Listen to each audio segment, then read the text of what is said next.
ராசிக்காரங்களுக்கு இந்த 2026 எப்படி இருக்கு? ராசிக்காரங்க இந்த 2026 நீங்க சொன்னதெல்லாம் அடையணும்னா என்ன பண்ணணும்?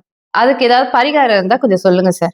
2026 சிம்ம ராசி அன்பர்களுக்கு பார்த்தீங்கன்னா, பரிகாரம் அப்படின்னு சொல்லும்போது பார்த்தீங்கன்னா, சூரியன் வழிபாடு சரிங்களா? சூரியன் வழிபாடு செய்றது மிகப்பெரிய ஒரு பரிகாரம் சொல்லலாம்.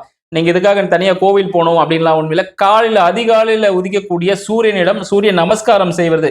சூரிய ஒளியில பார்த்தீங்கன்னா, காலையில சரிங்களா? ஒரு 10 நிமிஷம் சூரிய ஒளியில நிக்கிறதே, சூரியனை பார்த்து நமஸ்காரம் பண்றது உங்களுக்கு பெரிய ஒரு பரிகாரமா திகழப் போகுது. மேலும் பார்த்தீங்கன்னா, உங்க வீட்ல இருக்கிற தந்தைக்கு தேவையான உதவிகள் செய்யறதும் உங்களுக்கு ஒரு சிறந்த பரிகாரமா இருக்கும். நீங்க ஏதாவது புதுசா ஒரு விஷயத்த ஆரம்பிக்க போறீங்க அப்படின்னும்போது, இந்த விஷயத்த நீங்க தினமும் சூரிய நமஸ்காரம் செஞ்சிரணும். சரிங்களா? அதுல எந்தவித மாற்றமும் இல்ல. இந்த ஆண்டு தொடக்கத்துல நீங்க ஆரம்பிச்சிரலாம். மேலும் பார்த்தீங்கன்னா, தந்தைக்கு உதவிகள் அவர் மனது புண்படாதபடி அவருக்கு என்னென்ன உதவிகள் தேவைப்படுதோ, அதை எல்லாத்தையும் நீ செய்வதே ஒரு சிறந்த பரிகாரமா இருக்கக்கூடிய ஒரு வாய்ப்பாக இருக்கும்.